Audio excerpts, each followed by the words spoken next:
Hello students, जय हिंद। आप सभी का दिव्यांश एकेडमी चैनल पर स्वागत है। आप लोग कैसे हैं? अच्छे हैं? आशा करते हैं आप लोग अच्छे होंगे। तो आप लोग के लिए खुशखबरी है कि क्लास 9th मैथ की क्लासें आज से आपको मिलना शुरू हो जाएगी। ठीक है। तो यूपी बोर्ड में आपका जो क्लास 9th मैथ का सिलेबस है, आज हम उस पर चर्चा करने वाले हैं।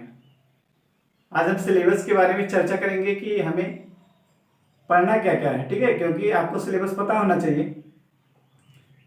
ये नहीं कि मतलब आप पढ़ते रहें, आपको सिलेबस पता ही ना हो। ठीक है, तो आपको आज हम सिलेबस के बारे में बताएंगे कि सिलेबस क्या है और क्या क्या उसमें पढ़ना आपको। ठीक है, क्योंकि सिलेबस चेंज हुआ है तो कुछ उसमें जो पहले का सिलेबस था उसमें से कुछ टॉपिक हटा है। तो जो टॉपिक है, ठीक है, जो टॉपिक आपको पढ़ना है, हम उसी टॉपिक पर चर्चा करने वाले हैं। तो आप इस वीडियो को शेयर करें और चैनल को और दूसरे लोगों से भी सब्सक्राइब करवाएं। ठीक है, और खुद सब्सक्राइब करें और अपने मित्रों को भी शेयर करें वीडियो, जिससे इस चैनल का, इसमें जो कुछ भी मैथ से रिलेटेड, ठीक है, टॉपिक पढ़ाया जाता है उसका उनको लाभ मिले। तो आइए जानते हैं कि क्लास 9 का सिलेबस क्या है।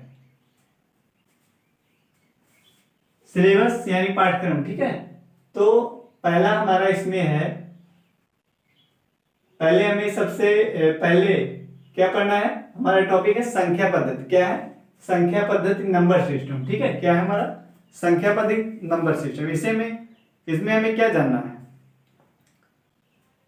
वास्तविक संख्याओं के बारे में, वास्तविक संख्याओं के बारे में, प्राकृतिक संख्याओं, पूर्ण संख्याओं और पूर्णांकों को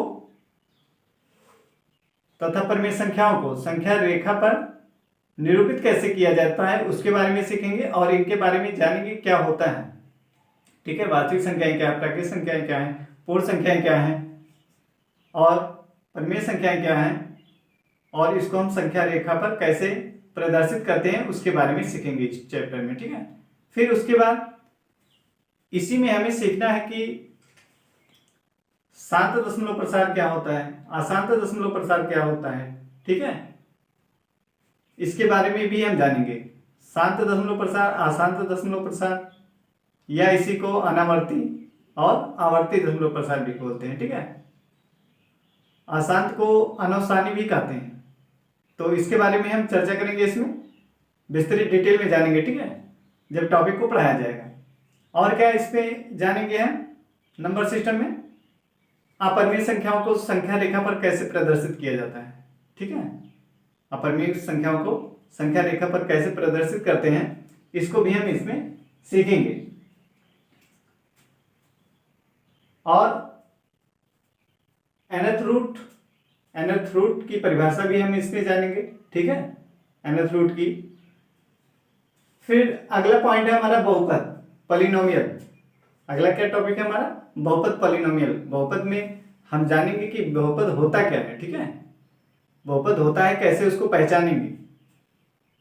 इसमें हम आपको विस्तृत चर्चा करेंगे इस पे और डिटेल में आपको बताएंगे कि बहुपद क्या होता है, कैसे आप जानेंगे कि वो बहुपद है कि नहीं है। ठीक है, और बहुपद के प्रकार, कितने प्रकार का होता है बहुपद। ठीक है, और बहुपद का मान कैसे निकलता है। ठीक है, शून्य कैसे निकाला जाता है, शून्य निकालना सीखेंगे। फिर शेषफल प्रमेय के अंतर्गत सीखेंगे, शेषफल प्रमेय होता क्या है। ठीक है, और बहुपद को एक दिए गए बहुपद को दूसरे बहुपद से भाग कैसे करते हैं, इसके बारे में जानेंगे। शेषफल प्रमेय जानेंगे। ठीक है, और अगला टॉपिक है हमारा निर्देशांक ज्यामिति, कोऑर्डिनेट जियोमेट्री। तीसरा हमारा है निर्देशांक ज्यामिति, कोऑर्डिनेट ज्योमेट्री। ठीक है, इसमें हम क्या सीखेंगे? इसमें हम सीखेंगे कि एक्स अक्ष, वाई अक्ष, चतुर्थांश। ठीक है, चतुर्थांश कितने होते हैं? 4 होते हैं। और अक्ष कितने होते हैं? एक्स अक्ष होता है और वाई अक्ष होता है। ठीक है, फिर उसमें हम देखेंगे भुज क्या है, कोटि क्या है, और फिर संख्याओं को ग्राफ पे कैसे दिखाते हैं इसके बारे में भी सीखेंगे कि किसी बिंदु को, दिए गए बिंदु को ग्राफ पर कैसे हम दिखाएंगे। एक्स और एक्स अक्ष वाई अक्ष जो है ग्राफ में हम क्या बनाते हैं, एक्स अक्ष वाई अक्ष बना के उस पर हम दिखाते हैं संख्या वो कहाँ पे आएगी। ठीक है, इसके बारे में सीखेंगे। भुज को निकालना सीखेंगे और एक्स अक्ष का समीकरण क्या होता है, वाई अक्ष का समीकरण क्या होता है, इन सब बारे में हम चर्चा करेंगे। अगला पॉइंट है हमारा दो चरों वाले रैखिक समीकरण, लीनियर इक्वेशंस इन टू वेरिएबल्स। ठीक है, दो चरों वाला क्या है, रैखिक समीकरण। तो दो चर वाला रैखिक समीकरण, रैखिक समीकरण क्या होता है इसके बारे में जानेंगे, रैखिक समीकरण होता क्या है। ठीक है, फिर दो चर, चर क्या होता है, अचर क्या होता है, इस सब के बारे में हम क्या करेंगे, चर्चा करेंगे। और फिर दो चर वाले रैखिक समीकरण को हल कैसे किया जाता है। ठीक है, उसके अनंत हल कब होंगे, कब उसका कोई हल नहीं होगा, कब उसका अद्वितीय हल होगा, इन सब पॉइंट पर हम चर्चा करेंगे और क्वेश्चन को सॉल्व करेंगे कि वहां पे कैसे इसको निकाला जाता है। अगला पॉइंट है हमारा यूक्लिड की ज्यामितीय का परिचय, इंट्रोडक्शन टू यूक्लिड्स जियोमेट्री। ठीक है, यूक्लिड की ज्यामितीय परिचय, इसमें क्या हमें देखना है, यूक्लिड के ज्यामितीय के बारे में जानेंगे। इसमें अभिगृहित क्या होता है, अभिधारणाएं क्या होती हैं, इन सब के बारे में हम चर्चा करेंगे।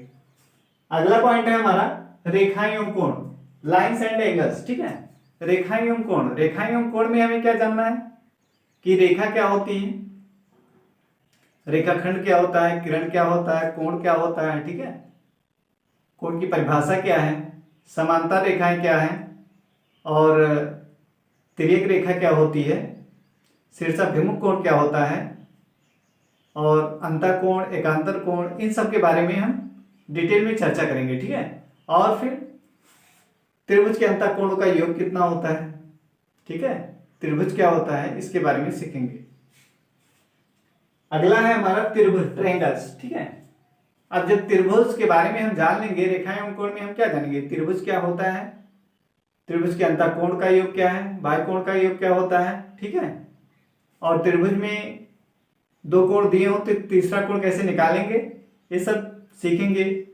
फिर उसके बाद जब त्रिभुज, हमारा ये पॉइंट, हमारा अगला पॉइंट क्या है, त्रिभुज ट्रायंगल, इसमें हमें क्या जानना है, इसमें हम सीखेंगे कि त्रिभुज की सर्वक्षमताएं। ठीक है, त्रिभुज की सर्वक्षमताओं की शर्तों के बारे में कि कब कब त्रिभुज क्या होता है, सर्वांगसम होता है, तो उससे संबंधित प्रमेय इसमें दिया रहेगा, उसके बारे में हम डिटेल में चर्चा करेंगे और देखेंगे कि कब त्रिभुज सर्वांगसम होगा। ठीक है, कैसे उसको हम सिद्ध करेंगे कि ये त्रिभुज, दो त्रिभुज दिए रहेंगे, उसको कैसे सिद्ध किया जाएगा कि ये सर्वांगसम है, उन शर्तों के बारे में हम डिटेल में चर्चा करेंगे। अगला पॉइंट है हमारा चतुर्भुज। अगला पॉइंट क्या है, चतुर्भुज। ठीक है, तो इसमें हमें क्या जानना है, चतुर्भुज, चतुर्भुज के अंतर्गत हमें जानना है समांतर चतुर्भुज क्या होता है। ठीक है, और समांतर चतुर्भुज में अगर विकर्ण, एक विकर्ण खींचा जाए तो वो समांतर चतुर्भुज क्या कर देता है, दो त्रिभुजों में विभाजित कर देता है। ठीक है, तो वहां पे हम उसको चर्चा करेंगे, वहां पर भी कुछ हमें प्रमेय मिलेगा, उसको सिद्ध करना रहेगा कि चतुर्भुज कब होता है। ठीक है, और समांतर चतुर्भुज में आमने सामने के कोण और आमने सामने की भुजाएं किस प्रकार की होती हैं, इन सब के बारे में हम जानेंगे। अगला पॉइंट है हमारा वृत्त। अगला पॉइंट क्या है, वृत्त, सर्कल्स। ठीक है, तो इसमें भी हमें क्या है, प्रमेय ही सीखना है कि प्रमेय, हमें कई प्रमेय मिलेंगे, उसमें हमें देखना है कि केंद्र पर कोण कब दूना होता है। ठीक है, केंद्र पर कोण क्या होता है, परिध के कोण का क्या दूना होता है, तो उससे संबंधित हमें प्रमेय सीखना है। फिर त्रिज्या निकालना और परिध निकालना, वृत्त का क्षेत्रफल निकालना, ये सभी इसके अंतर्गत सीखेंगे। अगला पॉइंट है हमारा हीरोन का सूत्र। ठीक है, अब इसमें हमें मेंसुरेशन के बारे में जानना है, हीरोन का सूत्र, इसमें हमें त्रिभुज का क्षेत्रफल निकालना और चतुर्भुज का क्षेत्रफल निकालना, दो चीजों को सीखना है। ये जो हीरोन का लिखा है सूत्र यानी हीरोन फार्मूला, ठीक है, इसके अंतर्गत हमें क्या जानना है, त्रिभुज का क्षेत्रफल कैसे निकाला जाता है, चतुर्भुज का क्षेत्रफल कैसे निकलता है, ये सब हम निकालना सीखेंगे। ठीक है, उसकी फार्मूला क्या है, उसके फार्मूले के बारे में चर्चा करेंगे। इसमें हमें दो ही, एक त्रिभुज का और एक चतुर्भुज का, इसी का है, ठीक है, और नहीं है। अगला देखिए, पृष्ठीय क्षेत्रफल और आयतन। अब अगले में हमें क्या सीखना है, पृष्ठीय क्षेत्रफल और आयतन सीखना है। अब इसमें जैसे गोला हो गया, ठीक है, गोला हो गया आपका, या बेलन हो गया, शंकु हो गया, इन सब का हमें क्या सीखना है, पृष्ठीय क्षेत्रफल निकालना और आयतन निकालना, ठीक है।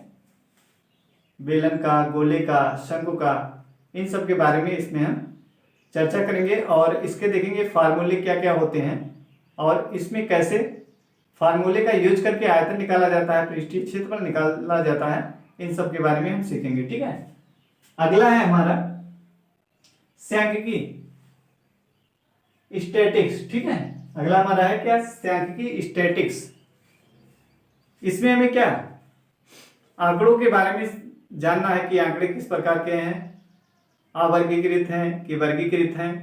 फिर उसमें हमें देखना कि माध्यक निकालना, ठीक है। क्या सीखेंगे, माध्यक निकालना, माध्यिका निकालना और बहुलक निकालना।